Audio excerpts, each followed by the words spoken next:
حدیث نمبر 960 حضرت برا بن عازب رضی اللہ عنہ سے مروی ہے، فرماتے ہیں میں نے نبی اکرم صلی اللہ علیہ وسلم کی نماز کو غور سے دیکھا تو میں نے آپ کے قیام، رکوع، قوما، سجدہ، دونوں سجدوں کے درمیان جلسہ، دوسرا سجدہ، قعدہ اور سلام سب کو برابر برابر اعتدال پر پایا۔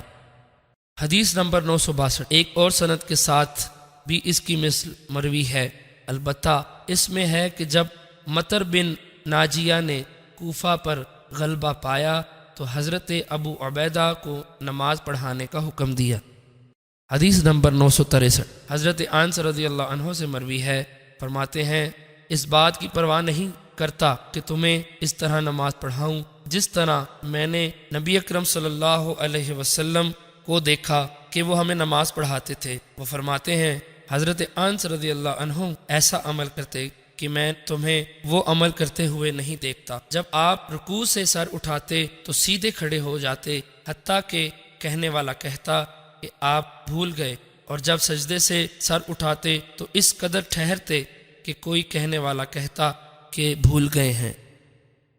حدیث نمبر 964 حضرت انس رضی اللہ عنہ سے مروی ہے، فرماتے ہیں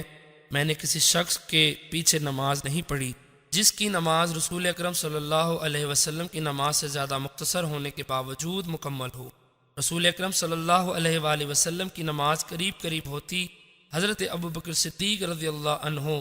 کی نماز بھی قریب قریب ہوتی۔ جب حضرت عمر فاروق رضی اللہ عنہ کا دور آیا تو صبح کی نماز کو لمبا کرتے اور نبی اکرم صلی اللہ علیہ وسلم جب سمیع اللہ لمن حمیدہ کہتے تو کھڑے ہو جاتے، حتیٰ کہ ہم کہتے آپ کو وہم ہو گیا، پھر سجدہ کرتے، دو سجدوں کے درمیان اس قدر بیٹھتے کہ ہم کہتے آپ کو وہم ہو گیا ہے۔